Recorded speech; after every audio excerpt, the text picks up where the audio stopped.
Our first blue card is Acquisition Octopus. Uh, three, 3 mana, 2 and a blue for a 2/2 artifact creature equipment octopus. Whenever it or a equipped creature deals combat damage to a player, draw a card, and has reconfigure for 2 mana. This card's okay. It could either be 5 mana draw a card or 3 mana draw. You know? Yeah, and the fact that it doesn't come with any form of evasion is somewhat upsetting. Yeah. Yeah, I think Acquisition Octopus just won't see that much play. I mean, it could have evasion if reconfigure was instant speed, but you know. That's sure. I guess. Onwards to Anchor to Reality. 2 blue for a sorcery. As an additional cost to cast a spell, sacrifice an artifact or creature. Search your library for an equipment or vehicle card, put that card onto the battlefield, then shuffle. If it has mana value less than the sacrifice permanent's mana value, scry 2. Okay. Honestly, really good card. This is a natural order for equipments and vehicles. There hasn't been one like this for... I don't think there has been one like this, actually, for equipment. I think the closest we would have is Tinker, but that card is banned. So, Pseudo-Tinker? Yeah, if this was any artifact, this would just be Tinker. But WotC wouldn't do that. No. The fact that it searches only equipment and vehicles is... Hey, I'm odd. Odd that in a vehicle equipment deck that they made a card which searches only vehicle and equipment. No, that seems pretty normal to me. No, I'm saying it's odd because it's hard to evaluate. You know, I think the best target is like Parhelion 2 or the new one, the Sentinel. Yeah, I was just about to say, like, we can evaluate it better once we get to some of the later cards, but... Well, that one's in the Commander Precon, so that may be a different set. Right? Oh, yeah, that is true. So yeah, I think Anchor to Reality is, like, good in a vehicle or equipment deck. Not great, but good. And you're not really going to play it anywhere else. I think it's great, because it tutors the vehicle equipments to the battlefield themselves. And there you can get some pretty nasty equipment with this, or some pretty... Yeah, I guess it is just like sack a random creature. It's like sack a Stoneforge Mystic, put a Hammer of Mizoth into play. Mm-hmm. All right, maybe Anchor to something, you know? Yeah, maybe Anchor to Reality is actually better than I thought. All right, you gotta think from the equipment view, you know? Yeah, that's really more your place than mine. Yeah. Well, onwards, we have Armguard Familiar. More ward. 2 mana for a 2/1. Ward 2. Equipped creature gets +2/+1 and Ward 2. It has reconfigure for 4. Nope. That's why it's a common. If this reconfigure was like even 3.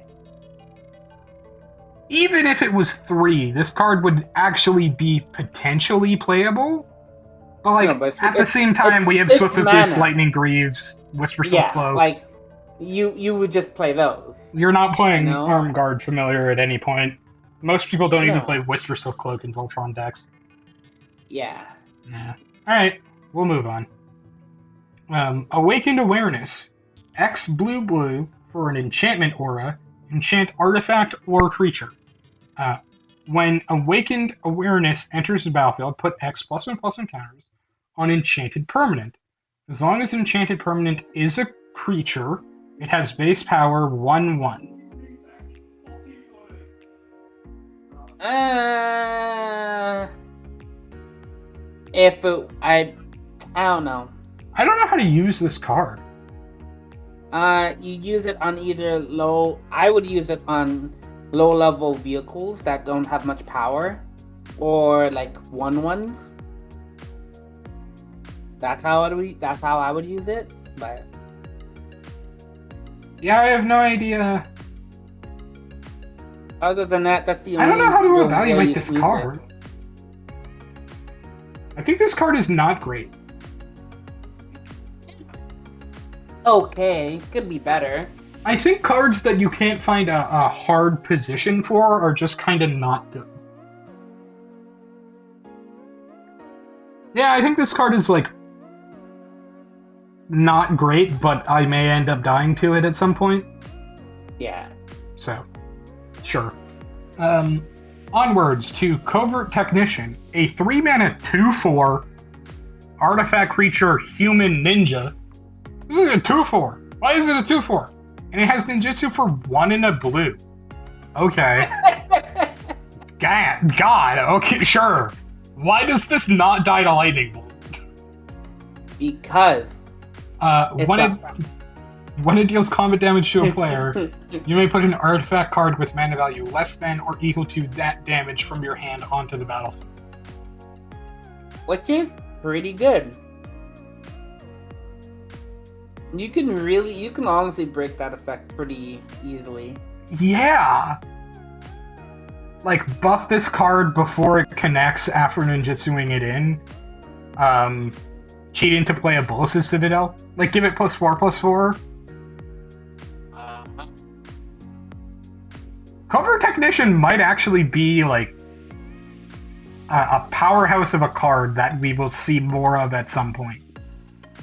I don't think it's quite ready to see the play that it could get.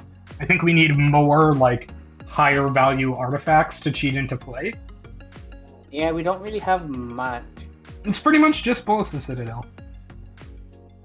Yeah. Maybe like Staff of Nin or Immortal Sun. But like, Immortal Sun doesn't even see much play though. No, and Staff of Nin doesn't either. Yeah, I think Covert Technician is like a card we might see more of down the line, but right now the game is just not ready for it. We have next, Discover the Impossible. 2 and a blue for an instant. Look at the top 5 cards of your library. Exile one of them face down and put the rest on the bottom of your library in a random order. You may cast the exiled card without paying its mana cost if it's an instant spell with mana value 2 or less. If you don't, put that card into your hand. So, at worst, this is a 3-mana impulse that lets you see 1 card deeper. Yeah. Right? At best, this is 3 mana dig for your counterspell to stop them from winning the game and then cast it for free. I think Discover the Impossible could see a good amount of play in Control decks. Because, like, I play Impulse in Control.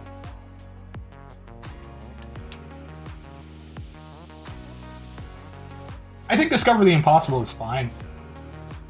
Yeah, I'm just not a blue player that much, so I think it's decent.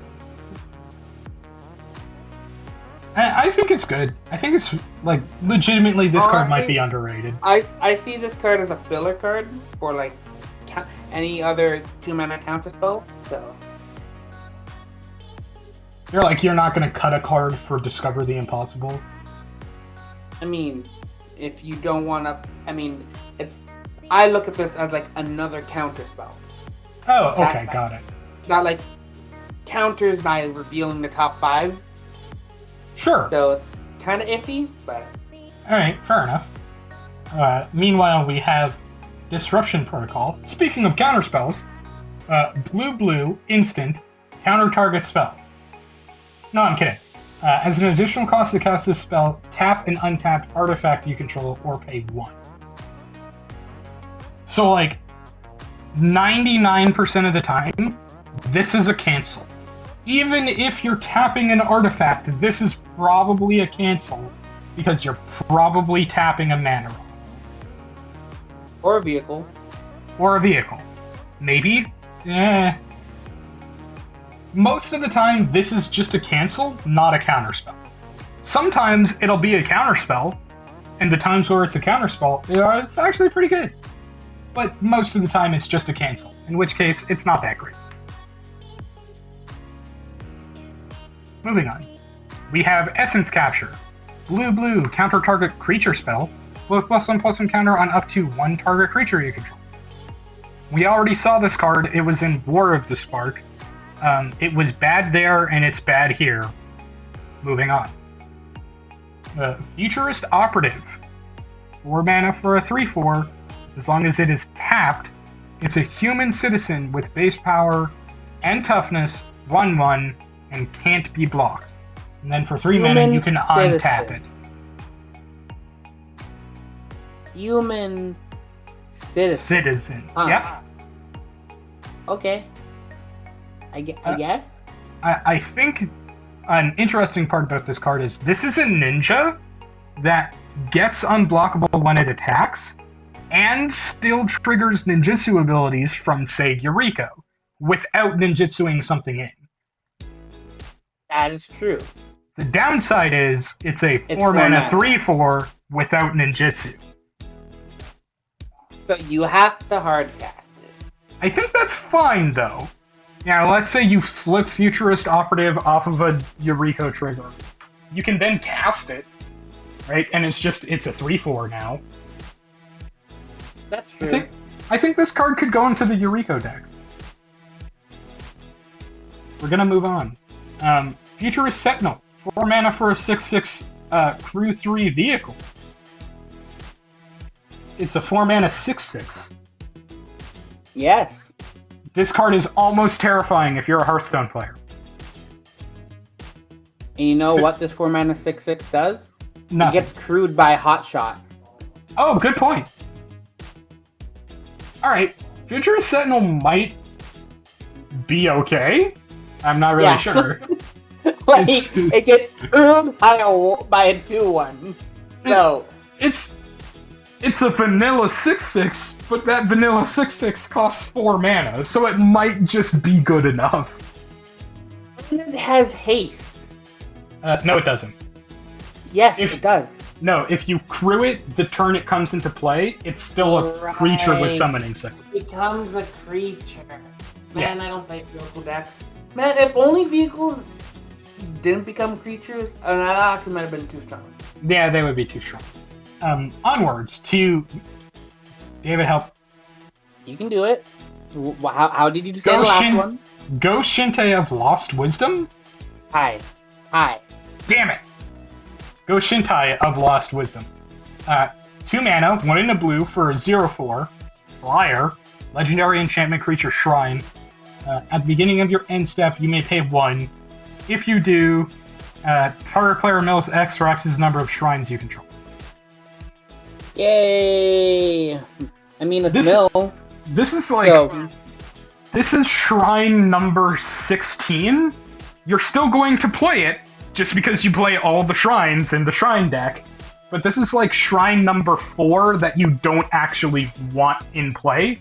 You'll just get a different shrine if you can, but like, the shrine deck just wants all the shrines, so you'll play it in the situation where you have to play it.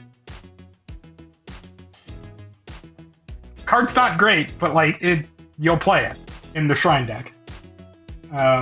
Moving on, we have Guardians of Ouroboros. Ouroboros is a legendary land that is nuts. We won't talk about it. 3 mana for a 3/4 Defender. Modified creatures you control can attack as though they didn't have Defender. Huh. I guess? Yeah? I think this is the first card that has the modified text on it. So real quick, for the sake of covering it, modifications are just if it has an equipment, an aura, or counters on it. So, +1/+1 counters, indestructible counters, other keyword counters, -1/-1 counters, whatever, it's modified. Guardians of Ouroboros is not great. It might be okay in like the Defender tribal decks. Maybe. Moving on, we have Invoke the Winds. 1 blue, For a sorcery, gain control of target artifact or creature, untap it. This is the best mind control they have ever printed. Yes. For the simple reason that this is a mind control that isn't an enchantment. Finally. Yep. So it can't be removed. Yeah, you have that now. It's yours. Give it to me. Invoke the way Winds to make this card broken is if it was an instant. Or if it costs less than 4 blue mana. That too. But really, the only decks that are playing this are blue decks. Yeah, but like, the only decks that are playing the current form of Invoke Winds are mono blue. Other decks could have played Invoke Winds if it costs like even 2 and triple blue. Yeah, I think Invoke Winds is great for mono blue.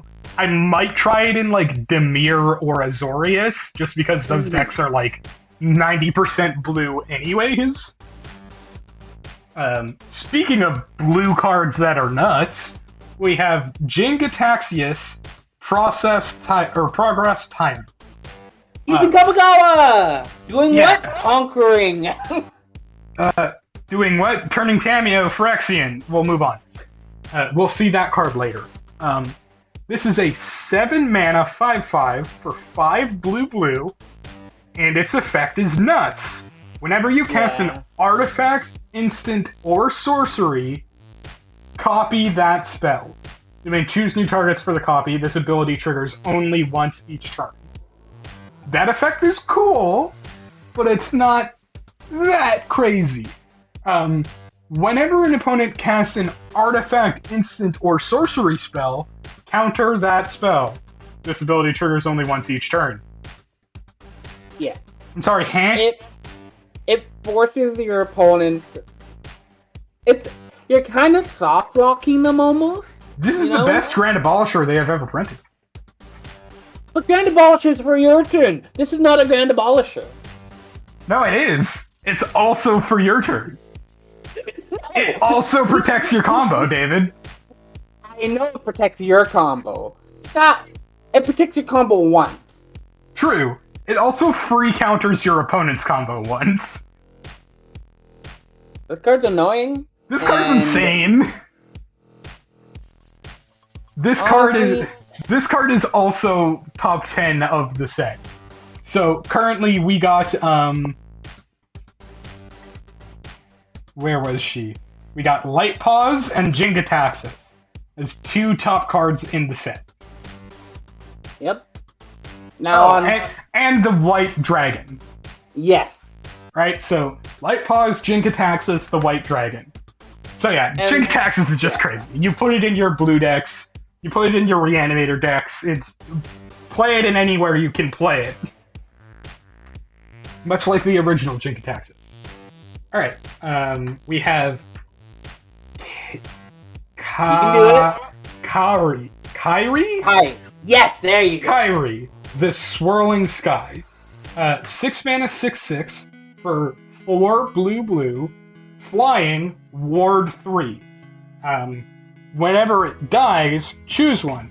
Return any number of target permanents with mana value 6 or less to their owner's hand, or mill 6 cards, then return up to 2 instant or sorcery spells from your graveyard to your hand. That right there is really the first effect right there. I find is really good. I actually think the second effect is better. No, I didn't say the second effect's not better, but I just think that first effect is pretty good. I don't know. I feel like it's not that great because like it can't bounce anything over 7 mana. Even if you only want to bounce one thing, if that one thing costs 7 mana, you can't do it. I mean, that's fair, but a lot of in our play group, you don't want to bounce a comma. That's bad. You can't bounce a comma. You know, you could bounce Teneb, but like that's irrelevant. I would have to play with this, see what scenario that's good and what scenario that's not good in, but I think in personally more think both situations effects the are mill good. 6 cards are going to be better. Yes. Right? I agree. The default mode of Kyrie is the mill 6 return 2 instants and sorcery. And the iffy mode is return. It is the bounce. Like, the bounce effect will come up, but the default mode is by far the instant sorcery recursion. Yeah, Kyrie is also, like, top 10 cards of the set. A lot of those in here. Honestly, we got 2 back-to-back, and there's an argument for invoked wins, so, yeah. Moving on, we have March of Swirling Mist, another part of the March cycle. X in a blue, and it has the exile any number of blue cards. It costs 2 less mana for each exiled, and the effect is up to X target creatures phase out. Why couldn't the white one do that? That makes me mad. Because the white one needed to be a worse path to exile, David. But why? Why? I don't get that. Okay, to be fair, traditionally, phasing has actually been a blue thing. It only became a white thing with Teferi's protection. I know. But I'm just saying.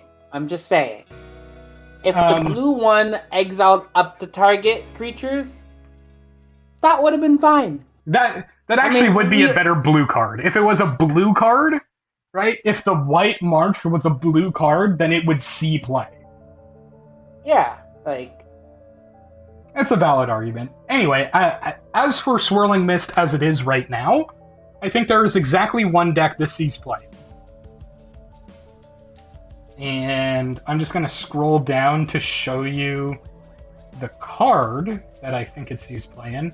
Hinata, Dawn of Crown. Essentially, Hinata makes this card cost 1 blue mana. And it phases out all of the everything. So, that's like the only deck March of Swirling Mist sees play in. But it's kind of nuts in that deck. So I think this card is like a 7 out of 10. Yeah.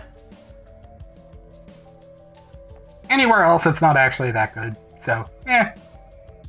Moving on, we have Mind Link Mech.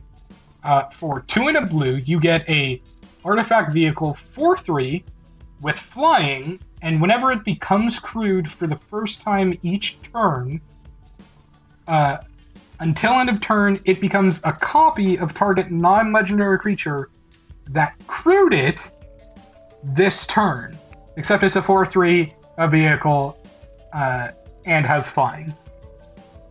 And it crews for 1. Honestly, a staple card. Like, in vehicle decks, that's ignore a really actual good card. Yeah, ignore the actual block text for a minute. This is a 3 mana 4/3 with flying that crews for 1. And then it becomes a copy of what it crewed. Yep. I'll play Kyrie and Mindlink Mech, or I'll play Mindlink Mech, play Kyrie, use Kyrie to crew Mindlink Mech.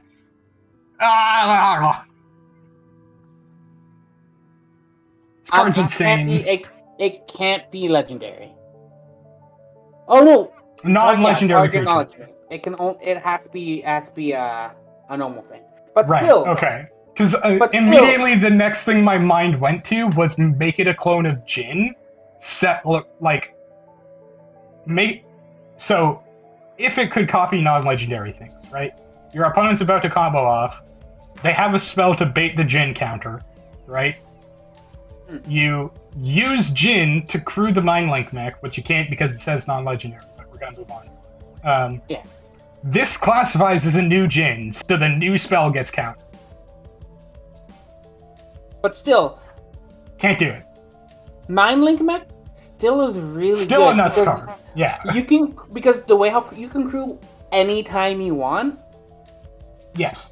So at any time, honestly, this card can see play outside of vehicle decks because of its effect.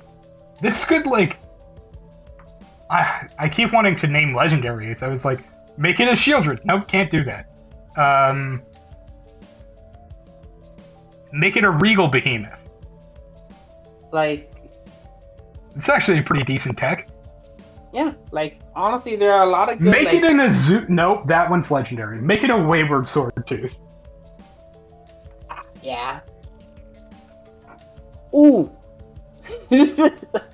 Alright, imagine you're playing a clone deck. Uh-huh. Let's just say you're playing Kodama Sakashima. That one Yeah, doesn't but not- work. That one just makes the legend rule not apply. The one No, you're no, no, looking for is Spark Double. let me finish. I was about to say, let's say you have your Sakashima out, your Kodama out, you have a clone that made a non-legendary version, and then you make a clone, make a clone of that. It's Spark Double. There are That's the other one. ones. I'm pretty sure Spark Double's the only one. It's like that one and maybe... No, that's the only one. There's one more. I know there's one more. The original Sakashima got around cloning legendaries because its name stayed Sakashima.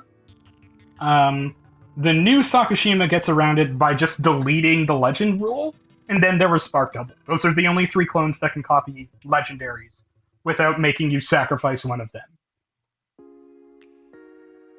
So yeah, it only works with Spark Double. But it's really good with Spark Double. It is really, really good.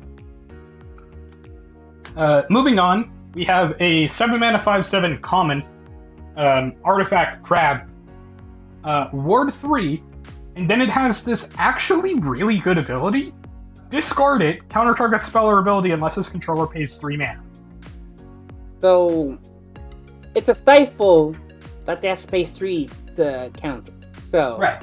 It's essentially another Nimble Obstructionist. yeah. Honestly, this is not a creature. I do not see this crab as a creature. I'm not going to play this crab as a creature. So Some control decks may end up playing this as a 5-mana or as a 7-mana 5/7 with ward 3.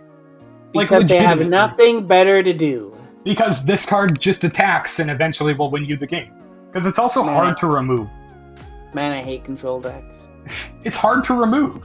So, like, this is legitimately a win condition in control. Moving on, we have Mnemonic Sphere. 2-mana artifact for 1 in a blue. And then it has 1 in a blue, sacrifice it, draw 2 cards. Or channel, discard it, draw a card. Speaking of control decks, this is kind of a control deck staple. Yep. This is like, there's a 4-mana blue instant that's draw 2 cards and then it has cycling for 1 blue. Also, like, when this is a channel ability, you're lying. This is just cycle. Nope, it's channel. Like, it could be, I mean, sure, I guess. Nick, they could have made this a sorcery, 1 mana draw card. Yeah, that's fair. But if they did, it would have been broken, so they couldn't. It wouldn't be broken.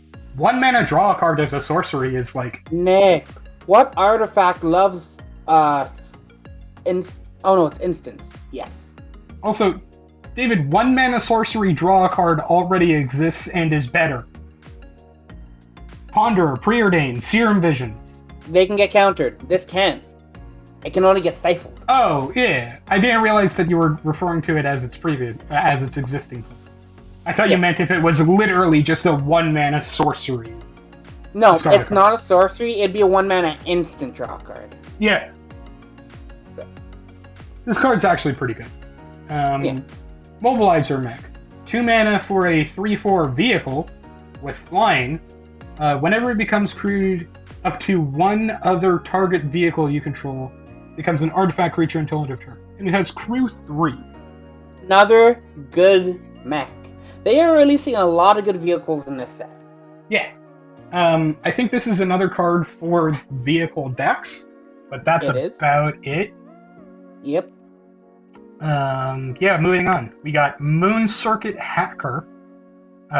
2 mana for a 2/1. Enchantment creature Human Ninja. with ninjutsu for 1 blue mana. Whenever it deals combat damage to a player, you may draw a card. If you do, discard a card unless it entered the battlefield this turn. So it's 1 mana. With ninjutsu, it's just 1 mana draw card. Right. Which is pretty decent, you know? This card's actually really good. So Yep. all ninja decks are going to play Circuit Hacker. And some non-ninja decks will play Circuit Hacker. Yes.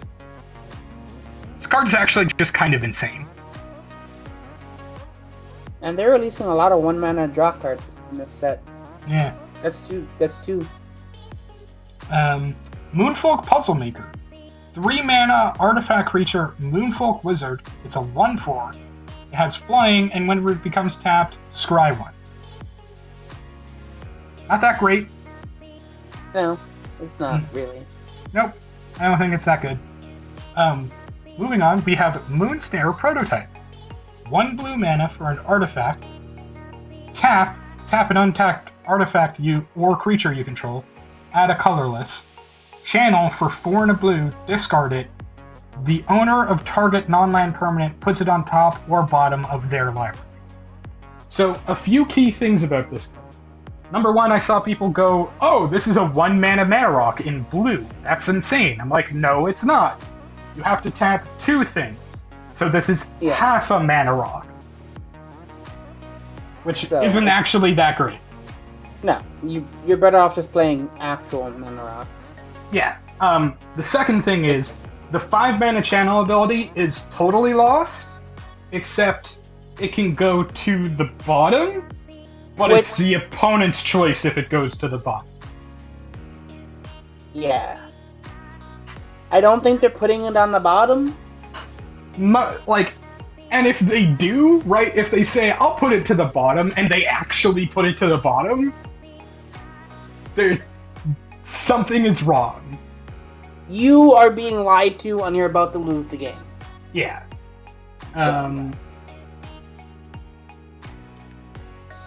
Sorry about the jump cut. That was just, again, some interruptions. Moving on, we have Moonstare Specialist. 4 mana for a 2/2 with ninjutsu for 2 and a blue. When it enters the battlefield, return up to 1 target creature to its owner's hand.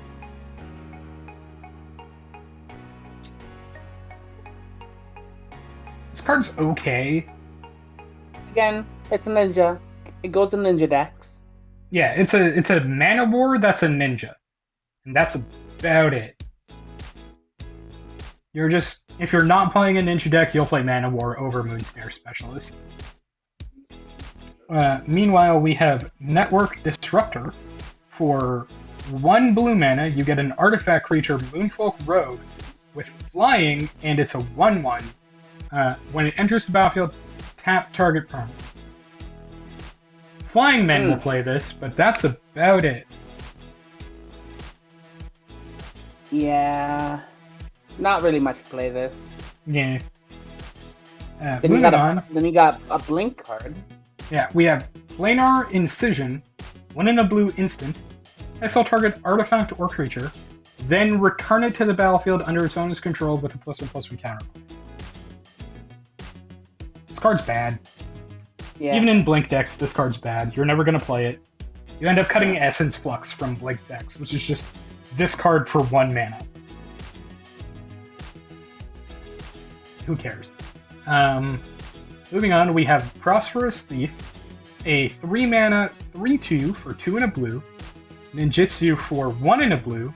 Whenever 1 or more ninja or rogue creatures you control deal combat damage to a player, create a treasure token.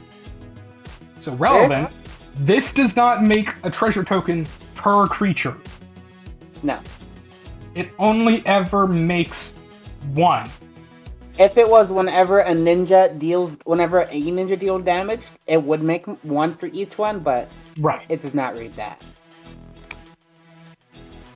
It has that or more. Sad. It goes in ninja decks, that's all. It just means its ninjutsu is 1 mana instead of 2. Yeah, but like also, you can. Pardon me. You can save the treasures up. That is true.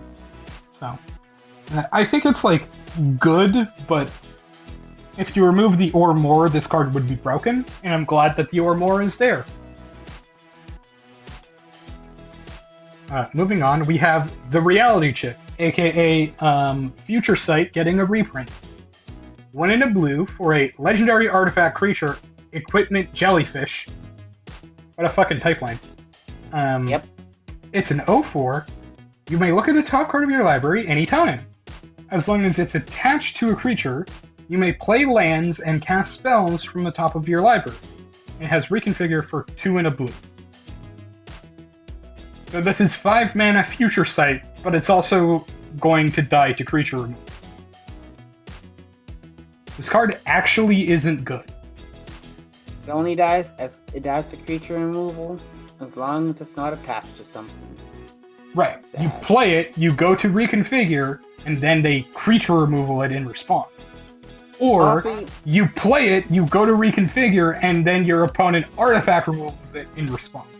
This card is actually bad, and the hype around it is greatly overblown. it is sad. Could have been better. If this reconfigure was 1 in a blue, or this was a blue mana instead of 1 in a blue, maybe? But like, it's a 5 mana Future Sight. So is Future Sight. Yep. You don't need Reality Chip, just play Future Sight. And you don't need multiple Future Sight. So, moving on, we have Reality Heist. For 5 blue, instant, this spell costs 1 less to cast for each artifact you control. Look at the top 7 cards of your library. You may reveal up to 2 artifact cards from among them and put them into your hand. Put the rest to the bottom of your library in a random order.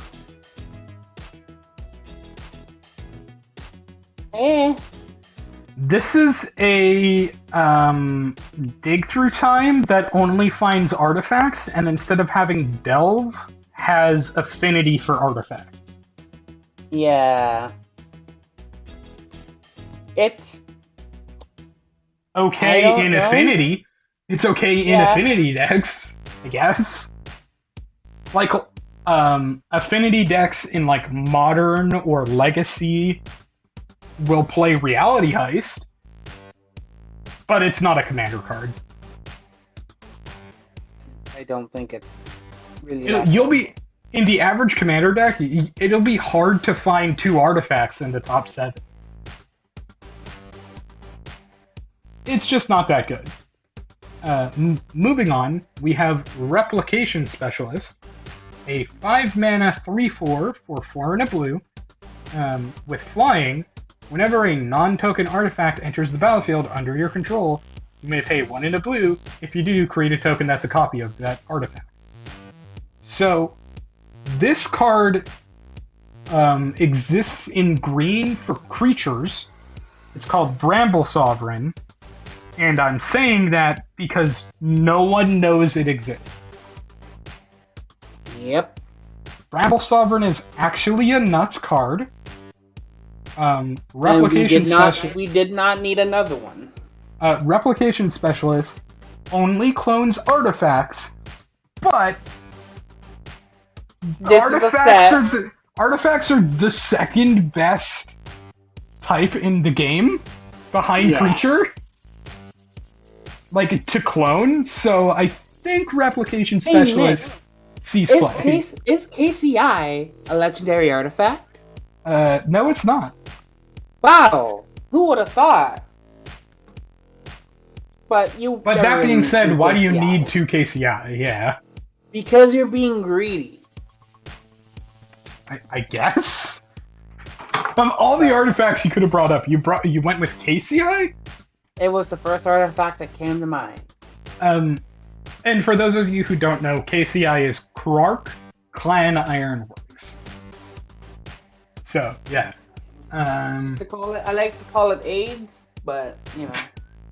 We have an old rival who did shenanigans with KCI. and I just have a hatred for it. Anytime I see it, always kill it on the spot. But you can't. It sacks itself. So. Meanwhile, we have Cyber Trespasser? I'm gonna go with Cyber Trespasser. Yes. For 4 and a blue, you get a 3/5 artifact creature, and it has Channel. For 3 and a blue, discard it, tap up to 2 target creatures you don't control, they don't untap during their controller's next attack step. It's a sorcery. It's an instant, and it's still bad. You'd struggle to say Saiba, but you can say Kaiba perfectly. That's a good point.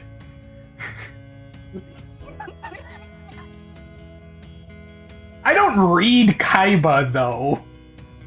I hear Kaiba and say Kaiba, you know? Like, I've never heard Cyber Trespasser.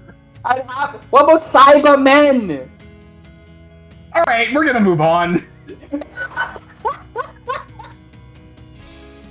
We have the next card being Short Circuit. 1 in a blue for an enchantment aura. Flash. Enchant artifact or creature. As long as enchanted permanent is a creature, it gets -3/-0 and loses flying. This card is bad. Don't play it. It's a battle trick, you know. It's not even that. It's just like... It has flash, so it is. Alright, fair. It's a limited combat trick. Sure. We have Sky Swimmer Koi. For 4 mana, 3 and a blue, you get a 3/3 with flying. And whenever an artifact enters the battlefield under your control, you may draw a card. If you do, discard a card.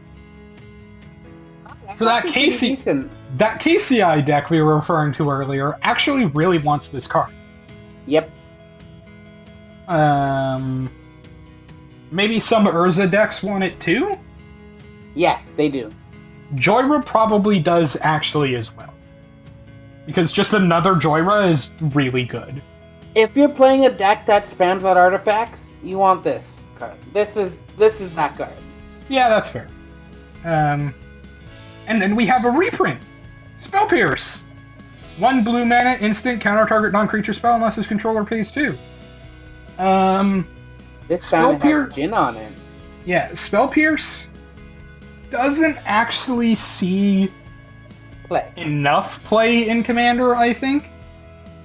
Like, Spell Pierce could stand to see more play in Commander, and it just doesn't because people are afraid that soft counterspells aren't good. But I think the format has gotten fast enough that if you counter the right thing early, you can ruin a player's game. Yep. Like countering somebody's Soul Ring, which made them keep their hand of 1 land. Or countering their Rampant Growth when they kept a hand of 2 lands, Rampant Growth, and 4-cost spells. Right? Like, Spell Pierce legitimately could stand to see more play in this format, and it just doesn't. Moving on, we have Suit Up. For 2 and a blue, you get an instant that reads, until end of turn, target creature or vehicle becomes an artifact creature with base power and toughness, 4/5. Draw a card. So, in the vehicle deck, would you play a 3-mana instant that just crews a vehicle, makes it a 4/5, and draws you a card? Yes. Alright, well there you go. Play Suit Up in your vehicle decks.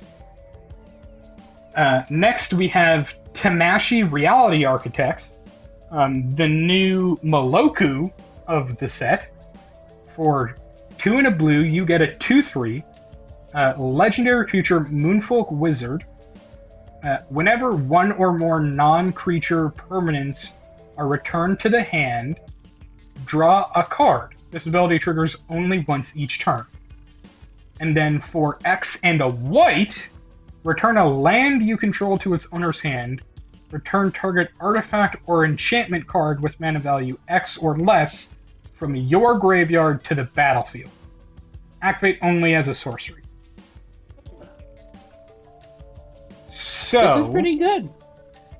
Yes. However, the application that I had in mind, I found out doesn't work. So what was your application? I brought up Moloku for a reason. Moloku is an old legendary. I think it's a 5-mana 2/4 that read pay a mana, return a land you control to its owner's hand, put a 1/1 colorless spirit into play with no keywords. Yes. And you could just bounce lands, and then with Kodama and Sakashima as your commanders, you could constantly re-put them back into play.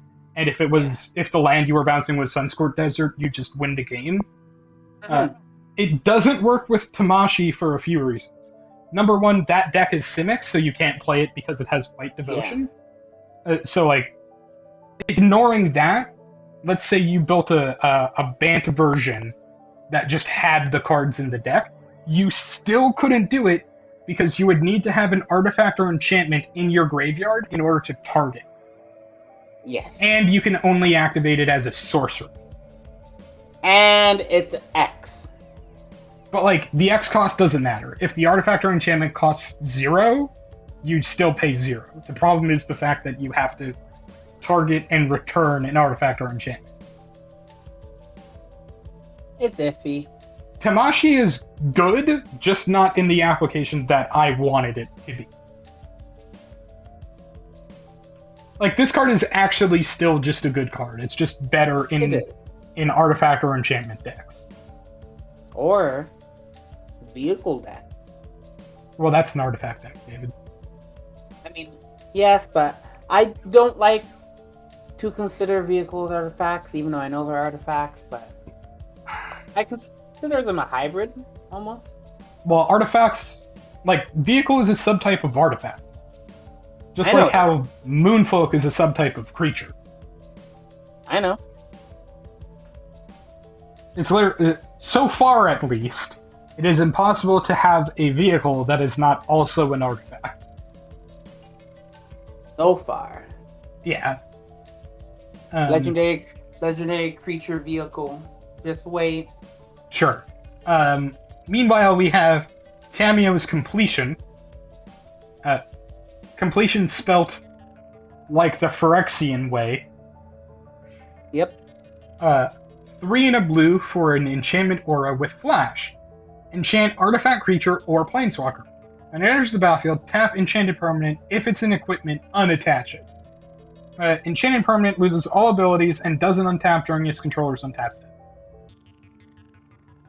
We did not need another Imprisoned in the Moon type aura. That's this set. That's this set. I feel like this one is more comparable to Imprisoned in the Moon, though. Like, the other one is an arrest, which is not as good. This is actually just an Imprisoned in the Moon. We didn't need another one, did we? I don't think we did. Well, I mean, this one is 4 mana and has flash, instead of being 3 mana and is a sorcery, so, like, you may play a Completion in some decks where you don't actually play Imprisoned in the Moon, but you'll probably just end up playing both. Yeah. Nonetheless, good removal. Yeah. You know. Anyway, we have Tezzeret, Betrayer of Flesh. As if that's news. Tezzeret has been fucking mostly machine for 7 years. Yeah, I won't be surprised if he just, completely gets rid of the rest of his meat bits. His human stuff, yeah. 2 blue for a 4 loyalty planeswalker. The first activated ability of an artifact you control each turn costs 2 less to activate. Sure. +1, draw 2 cards, then discard 2 cards unless you discard an artifact card. -2, target artifact becomes an artifact creature if it's a vehicle, or if it isn't a vehicle, it has base power and toughness 4/4. Relevant part about that ability, it doesn't say until end of turn. Yeah. So this is -2 permanently crew a vehicle. Yep. And then its ultimate is -6. You get an emblem with whenever an artifact you control becomes tapped, draw a card. I truly think this only sees play in vehicle decks and the occasional artifact deck.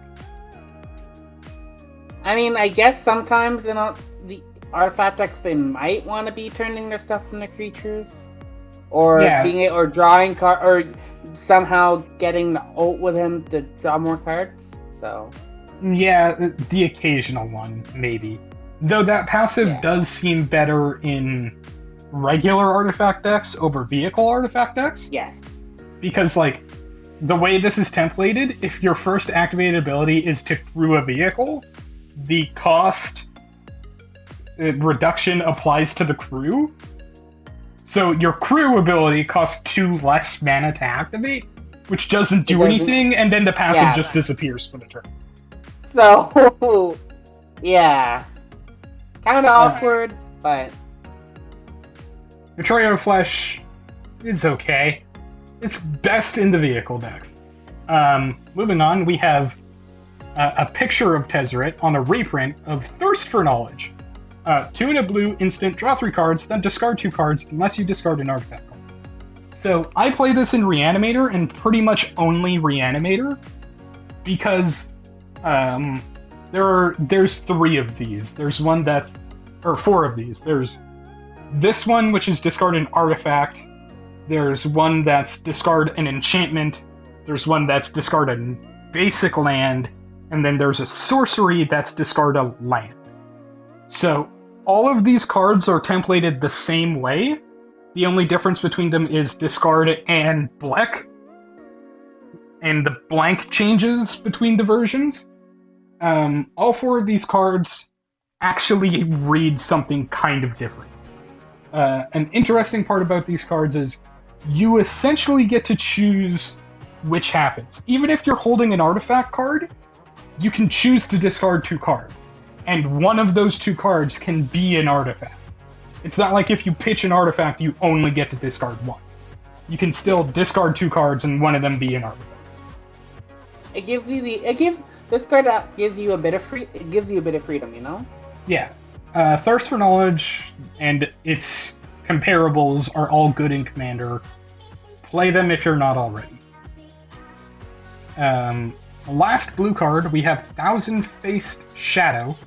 1 blue mana for a rare 1/1. But this effect though, Yeah. is pretty good. It has Ninjutsu for 2 blue, one of the rare ninjutsu costs that actually costs more than the CMC, or mana value. It's a 1/1 with flying, and when it enters the battlefield from your hand, if it's attacking, create a token that's a copy of another target attacking creature. That token enters the battlefield tapped and attacked.